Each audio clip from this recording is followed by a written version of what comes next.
Okay, this is just a quick video about my short walk on the Boudicca Way. I'm going to split it into three very quick bits. The first is just the walk itself. Then there is why did I do it? And finally some of the mistakes that I made whilst doing it. So the first thing is the walk itself.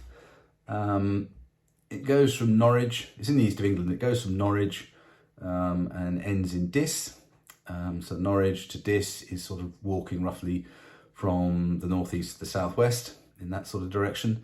It's not a particularly difficult walk, it's flat, it's farmland, it's countryside, there's very little elevation gain or loss.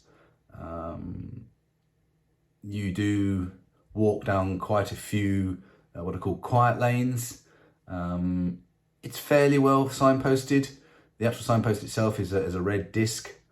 I think if you were going from Diss to Norwich, the signs would be easier to follow. Going from Norwich to Diss, sort of the third quarter of the walk, the signage was sort of, well, not quite hidden, but it was more difficult to follow.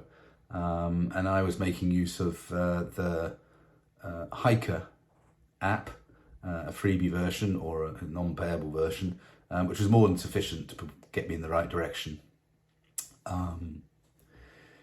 The trek itself purports to follow sort of the route that Queen Boudicca took. She was queen of the Iceni tribe in the east of England, and it purports to sort of roughly follow the route she took when she had her conflicts with the Roman Empire and defeated them and marched towards what was London then, and eventually was defeated. There is a Roman ruin settlement pretty close to the start. I quickly jumped in, yeah, it's okay. But yeah, the walk itself, fairly easy. The only thing I would say about the walk is water. There is no water.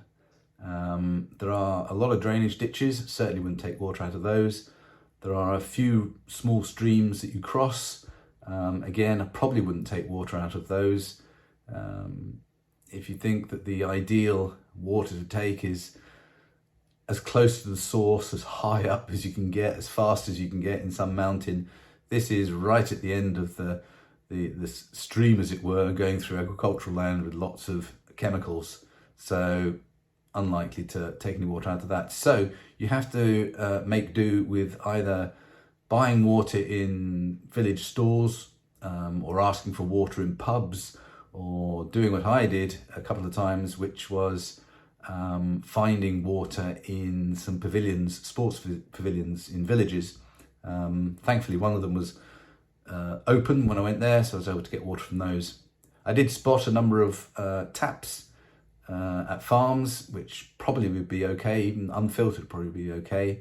But there is no obvious way to get water, so it's only a 2-day, you could do it in 3 days, 2-3 day walk. Water is your biggest issue. The reason why I wanted to do the walk was that I wanted to test out my new Durston tent, and I wanted to do an overnight, and I wanted to do something that was just fairly quick. And as it worked out, the Boudicca Way, I can get to the start and get home from the finish via a train. So that made it fairly, easy to arrange. Also, because it's only 2 days, I could look at the weather forecast and pick weather that was reasonable rather than raining. We've had an awful lot of rain for the last few months, so to pick a 2-day window, that helped as well.